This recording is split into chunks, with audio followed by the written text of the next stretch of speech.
principal kiis ciidankeena afkaartiisu inay tahay wadaniyad dowladdeena afkaarteedu inay tahay wadaniyad anu waxaan idin sheegaa waa kala doortay waqti horaan kala doortay qabiil iyo dal iyo qaran waa horaan kala doortay waxaan doortay qarankan doortay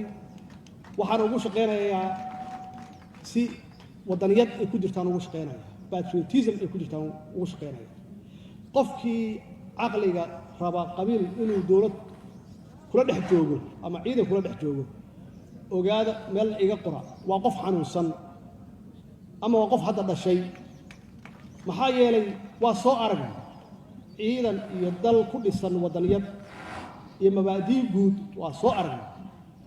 mabaadiidii wadaniyadda laga tagayna waa soo aragna oo aan qabiil ka aadin burburkeedii iyo dhibkeedii iyo halaageedii iyo qaxeedii waa soo aragna oo ay gaarsiisay saraakiil badan oo pilots ahaa inay baadiye iska aadaan xoolaha iska raacaan meeshii awoogood ay uga soo tageen qarniyo hore ay dib ugu noqdaan ama ay suuqyada ku iibiyaan looska iyo qaraha maxaa yeelay sharafku waxay ku lahaayeen shalay wadaniyadii sharaf ku lahaayeen laakiin markii qabiil ay aaday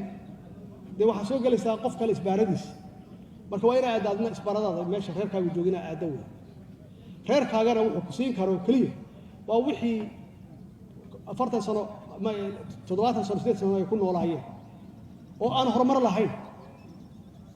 weeye waxa qabiilku leeyahay marka awada qaadan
ومحسنتين أنا هذا الكسو بيانات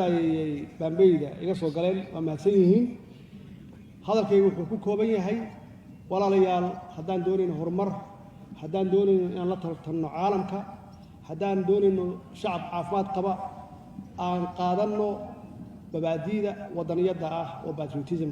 أن كتجنو وح الله وحي الدين ودقايا وجوهر يا قبيلك والسلام عليكم ورحمة الله وبركاته.